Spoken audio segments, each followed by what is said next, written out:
गर्मी में एक एसी वाला मायका वर्सेस 150 एसी वाला ससुराल। छोड़ दो छोड़ दो छोड़ दो, मुझे अभी मुझे चप्पल पहनने दो।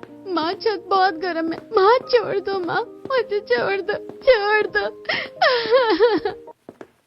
सुधा जी जानवी को सीढ़ियां घसीटते हुए सीढ़ियों में नंगे पैरी ऊपर लेकर जा रही हैं। जानवी के हाथों में कपड़े की बाल्टी है, वो गिड़गिड़ा रही हैं, लेकिन सुधा जी उसे छत पर ले जाकर एकदम से धक्का मार देती हैं।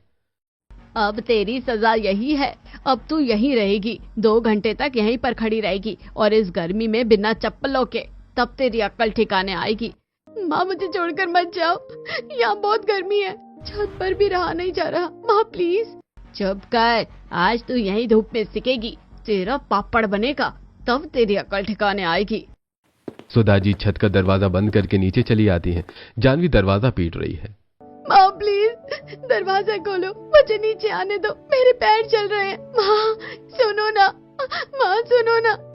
सुधा जी जानवी की बात नहीं सुनती। वो 2 घंटे तक धूप में खड़ी रहती है और 2 घंटे बाद घर की नौकरानी रानी दरवाजा खोलती है और जानवी घबराती हुई नीचे आती है। पसीना बह रहा है। भगवान, इस बार की गर्मी ने तो फैसला कर लिया है कि मुझे मारना ही है। इतनी तेज गर्मी पड़ रही है, मैं तो इतना परेशान हो चुकी हूँ, मेरे लिए चप्पल भी नहीं मंगवा सकते। जैसे ही जानवी सीढ़ियों से नीचे उतर कर आती है, तभी सुधा जी कमरे से उसे आवाज लगाती हैं। अरे ओ कनमजली, इधर आ, तुझे समझ नहीं आता क्या? इतनी तेज गर्मी हो रही है, तुझे सुबह से बोला हुआ था कि हमारे लिए कुछ रूह अफ़ज़ा वगैरह बना दे, ठंडा ठंडा, इसलिए तुझे बुलाया था ना नीचे। कहाँ मरती रहती है पता नहीं। तेरी की, मुझे इसकी सजा मिली है कि मैंने इनके लिए ठंडा पानी नहीं बनाया और मुझे धूप में खड़ा होना पड़ा। माँ अभी बनाकर लाई। जानवी लड़खड़ाती हुई घबराकर रसोई में रूह अफ़ज़ा बनाने लगती है। कुछ देर बाद वो एक ट्रे में रूह अफ़ज़ा का गिलास लेकर एसी वाले कमरे की तरफ जाती है। जैसे ही जानवी कमरे में घुसने लगती है तो तेरी हिम्मत कैसे हुई इस कमरे के अंदर आने की? खड़ी हो जा बाहर, तेरी औकात नहीं है बिना पूछे इस एसी वाले कमरे में घुसने की। लेकिन माँ, मैं बस ये शरबत देने आई थी। चुप कर और निकल यहाँ से। प्रिया, जाकर इससे शरबत लेकर आ। प्रिया जानवी से शरबत की ट्रे लेती है और सुधा जी जानवी को एक बॉल खींचकर मारती हैं। प्रिया उसको धक्का मारकर रूम से बाहर निकाल देती है। अरे माँ, मुझे थोड़ी देर के लिए अंदर बैठने दो ना, मैं सुबह से काम कर रही हूँ और गर्मी की वजह से मेरा जी घबरा रहा है, मुझे चक्कर आ रहे हैं। माँ प्लीज मुझे थोड़ी देर एसी में बैठने दो। एसी की हवा खाने की तेरी औकात है? पता नहीं कौन सी लवारिस का खून है या कौन सी गंदी नाली का कीड़ा है, हमें तो पता नहीं है तेरा खून किसका है।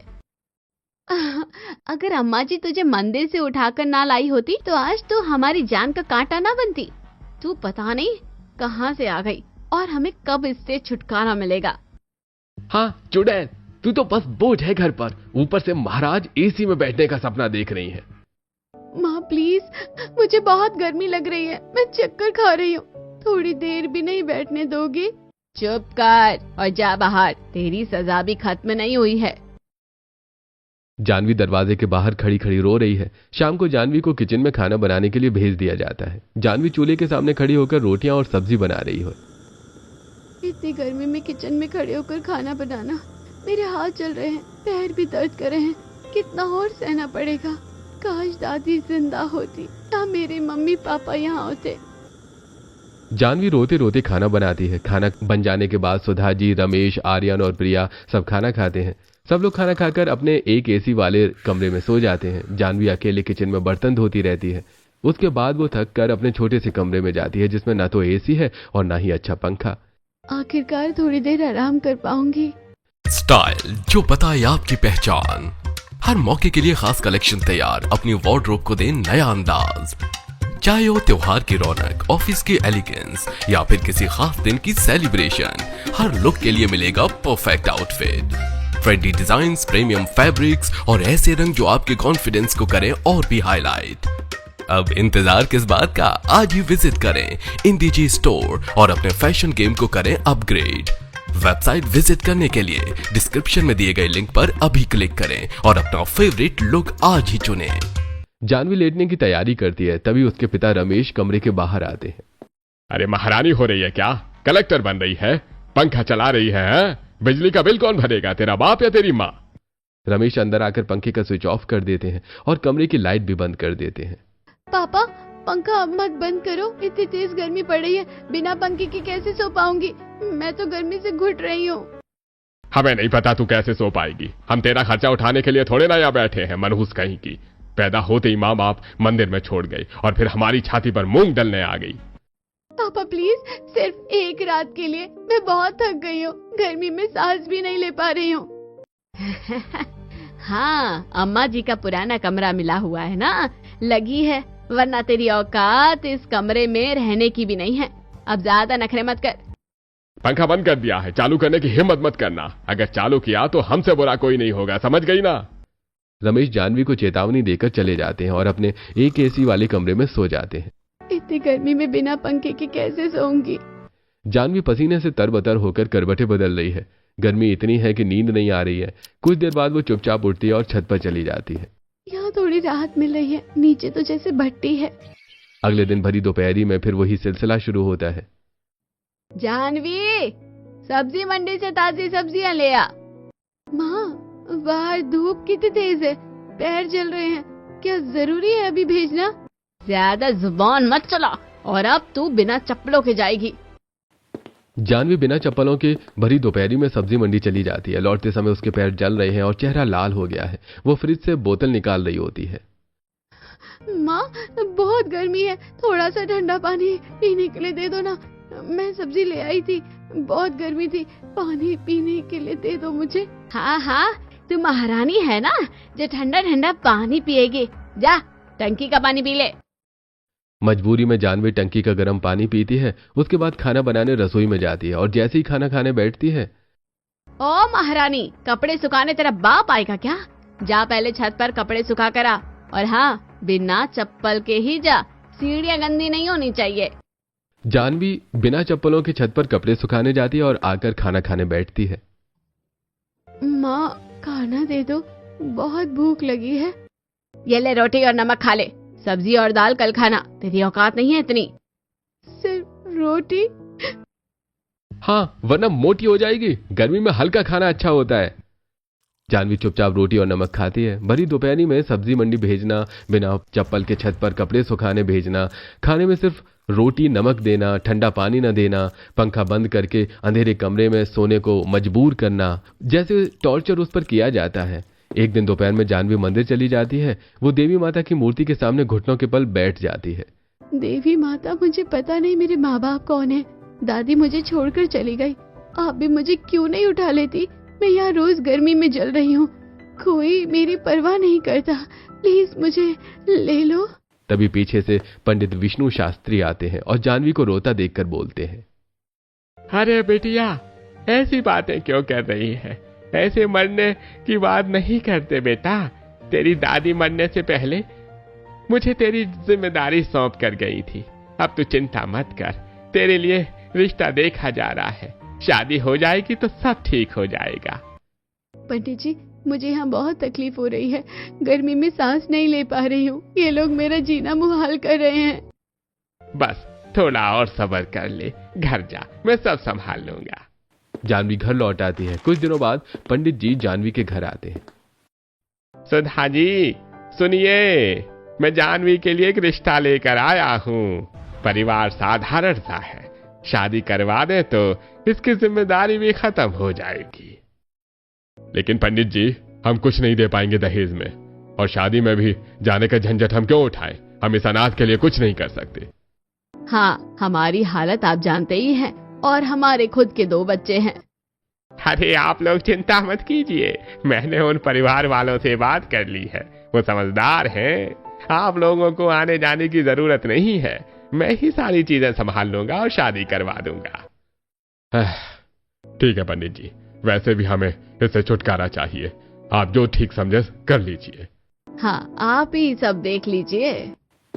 पंडित जी घर से बाहर निकलते हैं। वो अकेले में सोच रहे होते हैं, अच्छा हुआ कि मैंने उन लोगों के सामने साधारण परिवार बताया। अगर उन्हें पता चल जाता कि मेहता परिवार बहुत अमीर है और उनके घर में 150 एसी लगे हैं, तो ये लोग नहीं मानते। शांति देवी ने मरने से पहले मुझे सब कुछ बता दिया था। जानवी की जिंदगी तो बच जाएगी इस नरक से। पंडित विष्णु शास्त्री ने जानवी का रिश्ता एक बहुत बड़े और अमीर खानदान में पक्का कर दिया था। उनके विशाल बंगले में कुल 150 एसी लगे हुए थे। शादी से 2 दिन पहले पंडित जी जानवी को बस में बिठाकर मेहता परिवार के शहर ले जा रहे हैं। पंडित जी, क्या होगा अगर वो लोग मुझे पसंद नहीं करेंगे? बिटिया बिल्कुल चिंता मत कर, वो लोग बहुत अच्छे और संस्कारी हैं। उन्हें एक सुशील सादगी भरी लड़की चाहिए थी। पंडित विष्णु शास्त्री जानवी को लेकर मेहता परिवार के भव्य बंगले पर पहुंचते हैं। जानवी और विक्रम मेहता का रिश्ता पक्का हो जाता है। परिवार में शादी की तैयारियां बड़ी धूमधाम से शुरू हो जाती हैं। आज जानवी का हल्दी का फंक्शन है। पूरा हॉल फूलों से सजाया गया है। जानवी को एक बेहद खूबसूरत पीली हल्दी वाली ड्रेस दी गई है। मंजुला और कमला जी खुद जानवी के हाथों, पैरों और चेहरे पर हल्दी लगा रही होती हैं। बेटा जानवी, आज से तू हमारे घर की बहू और बेटी दोनों है। मेरी पोती जैसी है तू, बहुत प्यारी लग रही है। शाम को मेहंदी का फंक्शन शुरू होता है। जानवी के दोनों हाथों और पैरों में डिजाइनर मेहंदी लगाई जा रही है। भाभी, आपके हाथ देखिए कितने सुंदर लग रहे हैं। इतनी सुंदर मेहंदी मेरे मायके में तो कभी ऐसी मेहंदी भी नहीं लगी। आखिरकार शादी का दिन आ जाता है। जानवी और विक्रम के साथ 7 फेरे होते हैं और विदा होकर जानवी ससुराल आती है। अरे वाह, इतना ठंडा, पूरा घर बर्फ जैसा लग रहा है। वाह, मैं तो मायके में पंखे की एक हवा के लिए तरसती थी। यहाँ तो हर कमरे में एसी चल रहा है। इतनी ठंडक, मुझे लग रहा है जैसे स्वर्ग में आ गई हूँ। तभी सिमरन तेजी से आती है।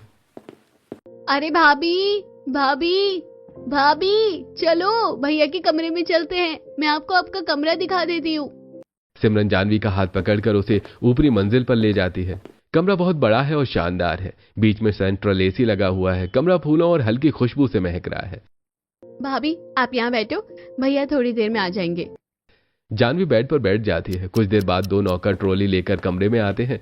ट्रॉली में तरह तरह के ड्राई फ्रूट्स, ताजे फल, जूस, शरबत और ठंडी चीजें सजी हुई होती हैं।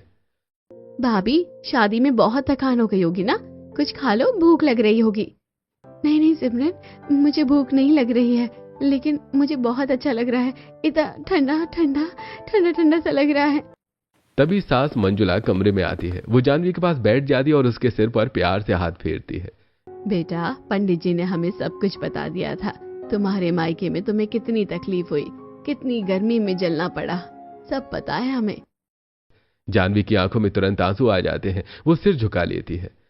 बेटा, तुम चिंता मत करो, आज से मैं तुम्हारी माँ हूँ। ये परिवार अब तुम्हारा मायका भी है और ससुराल भी। यहाँ कोई तुम्हें गर्मी नहीं सताएगी। रात को जब जानवी अकेले अपने बेडरूम में होती है तो वो पंडित जी को फोन लगाती है। पंडित जी, आपने तो कहा था परिवार साधारण सा है, लेकिन यहाँ तो हर तरफ एसी है। पूरा घर बहुत बड़ा है, अमीर है। मुझे यकीन नहीं हो रहा। बिटिया, मैंने तेरे मायके वालों को जानबूझकर साधारण बताया था ताकि वो ज्यादा दहेज या शर्तें न रखे। असल में मेहता परिवार बहुत अमीर और सम्मानित है और तेरी दादी शांति देवी ने मुझे सब कुछ बता दिया था। वो चाहती थी कि तू अच्छे और सुखी घर में जाए। अब तो खुश रहना। वो गर्मी का नरक तेरी जिंदगी से हमेशा के लिए खत्म हो गया। थैंक यू पंडित जी, आपने मेरी जिंदगी बचा ली। मैं आज बहुत खुश हूँ। जानवी फोन रखकर थकान की वजह से जल्दी सो जाती है। ठंडे एसी वाले कमरे में पहली बार उसे बिना पसीने के आराम से नींद आती है। अगले दिन सुबह जानवी उठकर फ्रेश होती है और किचन की तरफ जाती है। अरे, यहाँ किचन में भी एसी लगा हुआ है। तभी पीछे से नंद सिमरन आती है और हंसते हुए कहती है, हाँ भाभी, हमारे पूरे घर में कुल 150 एसी लगे हुए हैं। आप देख रही है ना, ये 5 मंजिला बंगला है। हर मंजिला पर अलग अलग एसी है। सीढ़ियों में भी, बालकनी में भी, गार्डन में भी एसी की व्यवस्था है। ऊपर छत पर हमने टीन शेड लगवाया हुआ है, वहाँ भी एसी लगवाया है ताकि गर्मी में छत पर बैठने में भी ठंडक रहे। जानवी का मुंह खुला का खुला रह जाता है। वो हैरानी से चारों तरफ देख रही है। यहाँ तो बहुत बड़ा एसी लगा है। किचन में भी एसी है, जिससे खाना बनाते समय भी गर्मी नहीं लगती। हमारे बाथरूम में भी फुल एसी सिस्टम है। सुबह जब आप नहाने गई थी तब भी आपको ठंडा ठंडा लग रहा था ना, वो इसी वजह से था। इतने सारे एसी, मैं तो सपने में भी नहीं सोच सकती थी कि किसी के घर में इतनी ठंडक होती है। मेरे मायके में तो पूरे घर में एक ही एसी था, जिसकी हवा भी मुझे नहीं कभी मिली। तभी सास मंजुला और ससुर अजय किचन में आ जाते हैं। बेटा जानवी, तुम रसोई का काम मत करो, हमारे पास पूरा स्टाफ है। तुम बस रोज एक बार मेन्यू बता देना कि क्या क्या बनवाना है, बाकी सब स्टाफ बना देगा। तुम्हें खाना बनाने की कोई जरूरत नहीं है। हाँ बेटी, तुम आराम करो, तुम्हें अब कोई तकलीफ नहीं होनी चाहिए। नहीं मम्मी जी, मैं बना लूंगी। अरे नहीं बेटा, तुम हमारे घर की बहू हो, नौकरानी नहीं। तुम बस घूमो, आराम करो और अपनी नई जिंदगी का मजा लो। कुछ देर बाद पड़ोस की कुछ महिलाएं शगुन लेकर आती हैं। शगुन की रस्म के बाद सिमरन जानवी को पूरे घर पर घुमाने ले जाती है। वो दोनों बंगले के हर कोने में जाती हैं।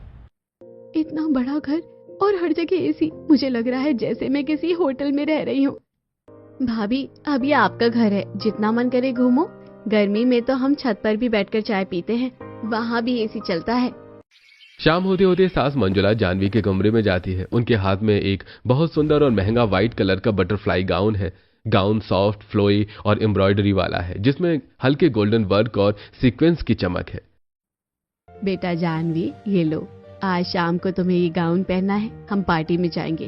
तुम आराम से ये पहनकर तैयार हो जाओ। जानवी गाउन देखकर हैरान रह जाती है। मम्मी जी, ये बहुत सुंदर है, मैंने कभी ऐसा गाउन नहीं पहना। आज पहन कर देखो, तुम्हें बहुत अच्छा लगेगा।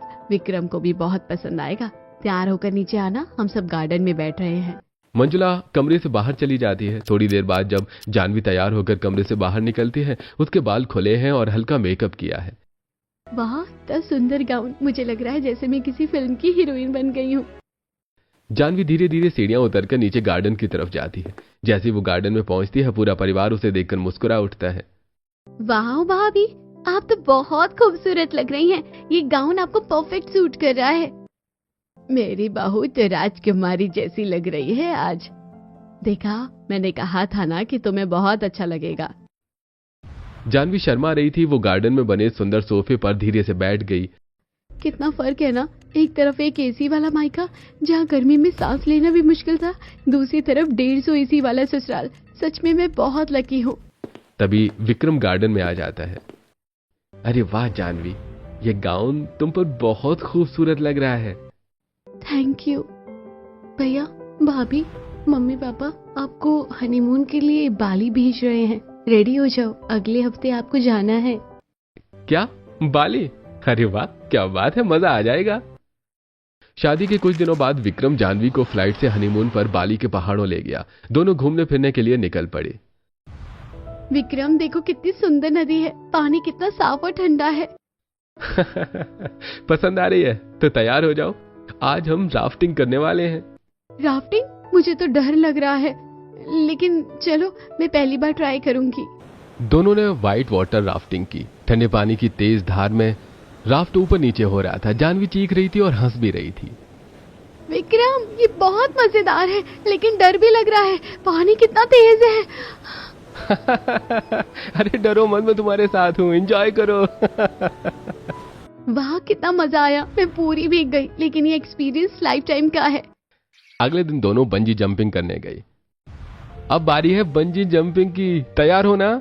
विक्रम, इतनी ऊंचाई, मेरा दिल जोर जोर से धड़क रहा है, क्या मैं कर पाऊंगी? तुम कर सकती हो जानवी, मैं पहले जंप करूंगा, फिर तुम आना, ट्रस्ट मी। विक्रम पहले जंप कर लेता है, फिर जानवी भी हिम्मत करके जंप कर देती है। विक्रम, वाह विक्रम, मैंने कर लिया। कितना डर था, कितना मजा आया, मेरा दिल अभी भी धड़क रहा है। पहली बार इतनी एडवेंचर वाली चीज की है। Thank you Vikram. तुम बहुत ब्रेव हो, तुम्हारी ये खुशी देखकर मुझे बहुत अच्छा लग रहा है। हनीमून के दौरान दोनों ने और भी एडवेंचर एक्टिविटीज की और तरह तरह के गेम्स खेले। हनीमून से वापस आने के बाद दोनों बहुत सारे खूबसूरत गिफ्ट्स लेकर आए थे। मम्मी जी, ये आपके लिए। सिमरन, ये तुम्हारे लिए। पापा जी, ये आपके लिए वॉच। दादी जी, आपके लिए शॉल। वाह भाभी, इतने सारे गिफ्ट, थैंक यू। बेटा, तुम्हें इतना ख्याल रखने की जरूरत नहीं थी, आप सबने मुझे इतना प्यार दिया, ये मेरी तरफ से छोटा सा तोहफा है। अरे बेटा, तू इतनी कमजोर हो गई है, हमने तो सोचा कि हनीमून से मोटी ताजी होकर आएगी। लगता है तुम लोगों ने खूब एंजॉय किया है, लेकिन खाना पीना ठीक से नहीं खाया है। नहीं मम्मी जी, हमने बहुत एंजॉय किया। मंजुला तुरंत केसर वाला दूध बनाकर लाती है और जानवी को पिलाती है। रात को जानवी अपने कमरे में आराम से सो जाती है। अगले दिन सुबह जानवी की नींद देर से खुलती है। वो घबराकर उठती है और जल्दी जल्दी तैयार होकर नीचे जाती है। मम्मी जी, मुझे बहुत देर हो गई है, सॉरी। अरे बेटा, कोई टेंशन नहीं है, आज के जमाने में कौन इतनी सुबह उठता है और इतनी गर्मी में कौन साड़ी पहनता है। रुको तुम। मंजुला अपनी बेटी सिमरन को बुलाती है। सिमरन, आज तुम अपनी भाभी को शॉपिंग करा कर ले आओ। जानवी को नए कपड़े, गाउन, एथनिक वियर और जो भी चाहिए सब खरीद लाना। हाँ मम्मी, चलो भाभी, आज हम दोनों खूब शॉपिंग करेंगे। शॉपिंग मॉल में सिमरन जानवी को बहुत सारे कपड़े खरीद कर देती है। वो सिंपल और सुंदर सूट, कोट स्टाइल छोटे छोटे टॉप्स, सभ्यता वाली कुर्तियां और हल्के कॉटन के सूट सिलवाती है। जानवी को हल्के, आरामदायक और गर्मी में पहनने वाले कपड़े खरीदे जाते हैं। भाभी, ये वाले कॉटन के सूट गर्मी में बहुत अच्छे लगेंगे। ये कोट स्टाइल टॉप्स भी ट्रेंडी है। इतने सुंदर कपड़े मुझे बहुत अच्छे लग रहे हैं। मुझे लग रहा है जैसे सपना देख रही हूँ। भाभी, अब ये सब तुम्हारा है, जितना मन है खरीदो। शॉपिंग के दौरान जानवी की नजर एक आइसक्रीम पार्लर पर पड़ती है। वो थोड़ी देर तक आइसक्रीम देखती रहती है। क्या भाभी, तुम्हारा मन कर रहा है आइसक्रीम खाने का? अरे कोई बात नहीं, खाएंगे, लेकिन ये वाली मार्केट वाली नहीं खाएंगे। घर चलकर हमारी स्पेशल शुगर फ्री आइसक्रीम खाएंगे। शाम को दोनों शॉपिंग करके घर लौट आते हैं। बहुत सारे बैग्स लेकर थकी हुई जानवी को देखकर मंजुला कहती है, बेटा तुम थोड़ा आराम कर लो। अगर चक्कर आ रहा है तो या थकान लग रही है तो ज्यादा आराम करो, जाकर लेट जाओ। जानवी अपने कमरे में जाकर आराम करने लगती है। उसी समय दादी सास कमला किचन में अपनी स्पेशल शुगर फ्री आइसक्रीम बनाकर जानवी के कमरे में आई। बेटा जानवी उठो, मैंने तुम्हारे लिए स्पेशल शुगर फ्री आइसक्रीम बनाई है। दादी जी, आपने मेरे लिए आइसक्रीम बनाई शुगर फ्री? हाँ बेटा, मुझे सिमरन ने बताया था तुम्हें आइसक्रीम खानी थी ना, इसलिए मैंने खास तुम्हारे लिए शुगर फ्री आइसक्रीम बनाई है। खा लो, ठंडी ठंडी है। वाह दादी जी, कितनी स्वादिष्ट है, आप बहुत अच्छी है। जानवी आइसक्रीम खाते हुए बहुत खुश थी। कुछ दिनों बाद घर में बर्थडे पार्टी का इनविटेशन आता है। पूरा परिवार खुशी से जश्न मना रहा है, लेकिन जानवी अचानक भावुक हो जाती है। वो एक कोने में बैठकर रोने लगती है। पता नहीं मेरे असली माँ बाप कौन है, दादी मुझे छोड़कर चली गई। तभी सास मंजुला और दादी सास कमला वहां आ जाती हैं। वो जानवी को रोता देखकर उसके पास बैठ जाती हैं। बेटा क्या हुआ, क्यों रो रही हो? मम्मी जी, आज अगर मेरे मम्मी पापा होते तो मेरा बर्थडे भी मनाते, लेकिन मुझे अपने माँ बाप के बारे में कुछ भी नहीं पता। अरे मेरी बच्ची, अब रो मत, आज से हम ही तेरे माँ बाप हैं। ये पूरा परिवार तुम्हारा है। जानवी उदास होकर रोते रोते सो जाती है और तभी उसका परिवार ने चुपके से प्लान बनाता है कि जानवी को सरप्राइज बर्थडे पार्टी देंगे। हम लोग भाभी को सरप्राइज बर्थडे पार्टी देंगे, लेकिन उसके लिए भाभी को घर से बाहर जाना होगा। लेकिन कैसे? हम उसे कहाँ जाने के लिए कह सकते हैं? मेरे पास एक आइडिया है। मैं उसको धुरंधर 2 मूवी दिखाने ले जाता हूँ। वो पिक्चर 4 घंटे की है, तब तक आप लोग तैयारी कर पाएंगे। बहुत अच्छे। ठीक है, मैं जन्मदिन की तैयारी करवाता हूँ, तुम उसे अपने साथ ले जाओ। विक्रम जानवी को अपने साथ धुरंधर 2 दिखाने के लिए ले जाता है और वहीं से वो उसे एक मॉल ले जाता है। विक्रम, हम मॉल क्यों आए हैं? अरे बस थोड़ी शॉपिंग करनी है। मॉल में विक्रम ने जानवी को एक बहुत सुंदर पर्पल कलर का रॉयल गाउन दिलवाया, जिसका लुक प्रिंसेस जैसा था। साथ में उसने डायमंड की नेकलेस, इयररिंग्स और ब्रेसलेट भी दिलवाई। फिर विक्रम ने जानवी को एक हाई एंड सैलून में ले जाकर उसके बालों का खूबसूरत हेयर स्टाइल बनवाया। विक्रम, ये सब क्यों? मैं इतनी तैयार क्यों हो रही हूँ? क्योंकि तुम्हारे लिए जरूरी है। विक्रम जानवी को तैयार करके घर ले आया। विक्रम जानवी को अंदर ले जाने के बजाय उसे सीधे एक खास स्लाइडर एंट्री पर बिठा दिया गया। जैसे ही जानवी स्लाइडर पर चली, लाइट्स जल उठी और फूलों की बारिश हो गई। वो बिल्कुल राजकुमारी की तरह लग रही थी और घर के अंदर जाते ही सरप्राइज! Happy birthday Janvi! अरे वाह, देखो तो सही, हमारी बहू बिल्कुल राजकुमारी लग रही है। इतनी सुंदर, इतनी सुशील। आज की एंट्री तो ऐसी है जैसे कोई प्रिंसेस घर को आ रही हो। हाँ बेटा, तुम तो सच में राजकुमारी जैसी लग रही हो। हमारी जानवी किसी से कम नहीं है। जानवी स्लाइडर से नीचे उतरी। विक्रम ने आगे बढ़कर उसे डायमंड की खूबसूरत रिंग पहनाई। परिवार के बाकी सदस्यों ने भी महंगे गिफ्ट्स दिए।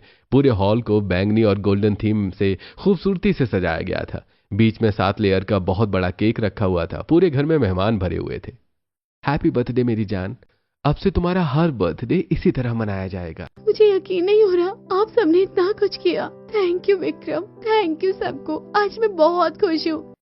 उस रात जानवी को बिल्कुल राजकुमारी जैसा ट्रीटमेंट मिला। फिर 7 लेयर का केक काटा गया। जानवी ने सबसे पहले दादी सास और सास को केक खिलाया, लेकिन कुछ देर बाद पार्टी के दौरान जानवी को अचानक चक्कर आने लगे। वो लड़खड़ा गई। विक्रम, मुझे चक्कर आ रहे हैं। विक्रम तुरंत उसे संभाल लिया। पूरा परिवार हड़बड़ा गया। अरे क्या हो गया बेटा? जानवी बेटा बैठो, पानी लाओ जल्दी। पूरा परिवार एकदम हड़बड़ा गया। विक्रम ने तुरंत जानवी को गोद में उठाया और सीधे उसके कमरे में ले गया। डॉक्टर को फटाफट बुला लिया गया। डॉक्टर ने जानवी का पूरा चेकअप किया। कुछ देर बाद उन्होंने मुस्कुराते हुए बोला, चिंता करने की कोई बात नहीं है। जानवी बेहोश इसलिए हुई है क्योंकि वो प्रेग्नेंट है। लगभग 6-7 हफ्ते की प्रेगनेंसी है। गर्मी, थकान और पार्टी की भीड़ भाड़ की वजह से चक्कर आ गया और वो बेहोश हो गई।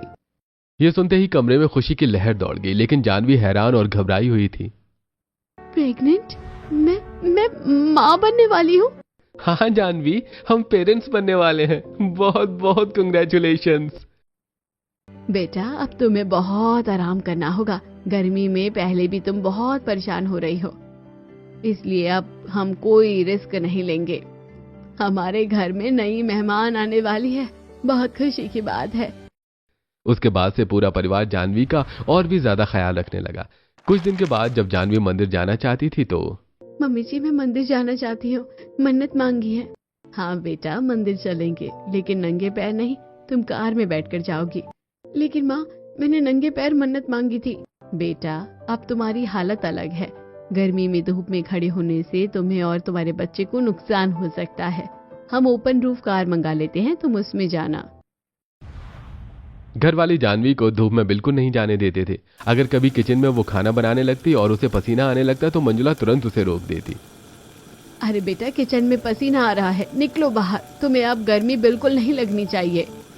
इसी तरह एक दिन जानवी कमरे में आराम कर रही थी। उसके कमरे का एसी खराब हो गया था। तभी सास मंजुला जब कमरे में आई तो उन्हें गर्मी महसूस हुई। अरे जानवी, तुम्हारे कमरे में इतनी गर्मी क्यों है? एसी खराब हो गया है क्या? जी मम्मी जी, थोड़ी गर्मी लग रही थी, लेकिन मैं सो गई थी। अरे बेटा, कंपनी का एसी खराब हो गया है, तुम्हें बताना चाहिए था ना। गर्मी में तुम्हारी तबीयत खराब हो जाएगी तो कौन जिम्मेदार होगा? उस दिन से परिवार ने जानवी के कमरे में नया एसी लगवाते हैं। भगवान, मेरे ससुराल वाले मुझसे कितना प्यार करते हैं। प्रेगनेंसी में गर्मी जानवी को बहुत परेशान करने लगी। उसे पहले की तरह गर्मी बर्दाश्त नहीं हो रही थी। एक दिन अचानक पूरे मोहल्ले में पावर कट हो गया। पूरे घर की लाइट चली गई और गर्मी तेज हो गई। जानवी के कमरे में भी गर्मी बढ़ने लगी। वो बेचैन हो गई, घबराहट होने लगी और उल्टी करने लगी। विक्रम, बहुत गर्मी हो रही है, मुझे सांस लेने में तकलीफ हो रही है, उल्टी आ रही है। पूरा परिवार एकदम हड़बड़ा गया। अरे बेटा, क्या हो गया? मम्मी, पावर कट हो गया है, जानवी को गर्मी लग रही है। जनरेटर ऑन कर दो जल्दी। बेचारी इतनी गर्मी में कैसे रहेगी? विक्रम तुरंत एक्शन में आ गया। जनरेटर अभी मंगवाते हैं, लेकिन इतनी जल्दी नहीं आएगा। बेटा, इतना इंतजार नहीं कर सकते, जानवी की तबीयत खराब हो रही है। तुरंत इलेक्ट्रिक मैनेजर को फोन करो और अगर जरूरत पड़ी तो मिनिस्टर साहब से भी बात करो। विक्रम ने तुरंत इलेक्ट्रिक विभाग के सीनियर ऑफिसर को फोन लगाया। अजय ने भी अपने कॉन्टेक्ट से बात की। साहब, मेरी पत्नी प्रेग्नेंट है, पूरे मोहल्ले में पावर कट है, हमारी घर में गर्मी बहुत बढ़ गई है, तुरंत पावर रिस्टोर करवाइए। मिनिस्टर से भी बात की गई। सिर्फ 15-20 मिनट में पूरे मोहल्ले की पावर वापस आ गई। उधर घर में विक्रम और अजय ने तुरंत एक बड़ा जनरेटर भी मंगवा लिया था, जो 30 मिनट में आ गया। आज तक किसी ने मेरी परवाह तक नहीं की और यहाँ सब मुझे कितना प्यार करते हैं। मैं सच में बहुत लकी हूँ।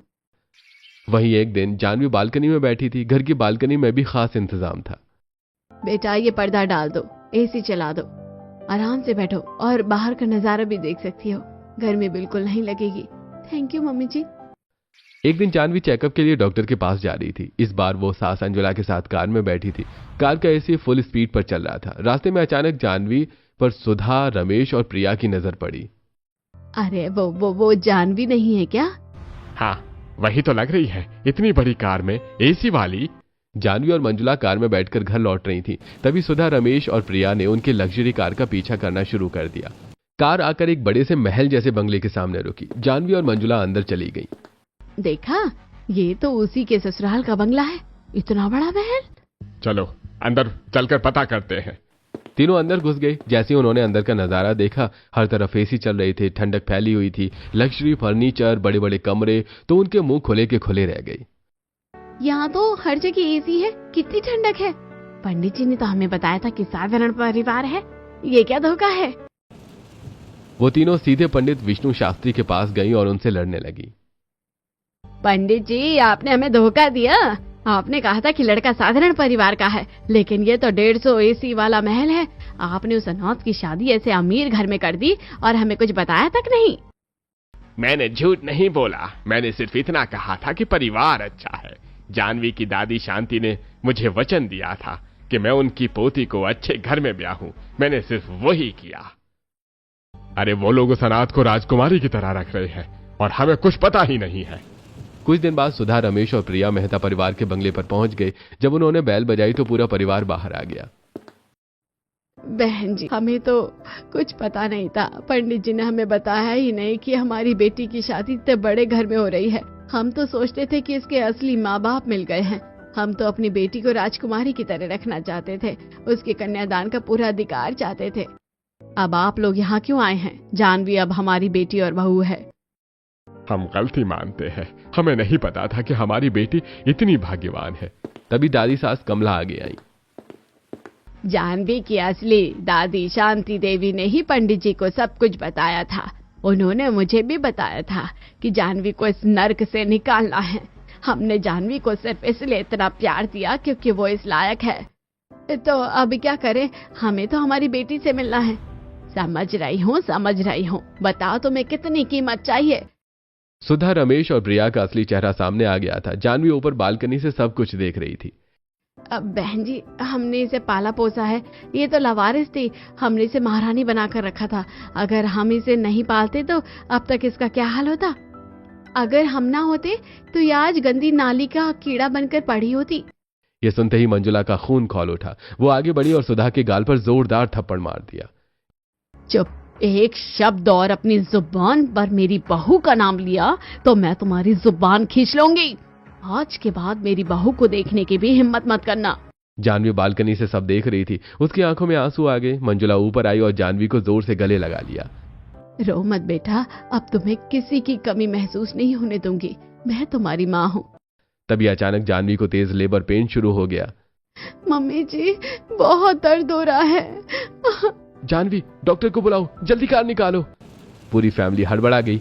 जानवी को तुरंत हॉस्पिटल ले जाया गया। कुछ घंटों बाद उसने एक सुंदर बेटे को जन्म दिया। डिलीवरी के बाद जब जानवी और बेबी घर आई तो पूरा परिवार बेटे को राजकुमार की तरह सजाकर रख रहा था। हमारी बहू को तो हमने राजकुमारी बनाकर रखा था, अब इसके बेटे को भी राजकुमार बनाकर रखेंगे ना।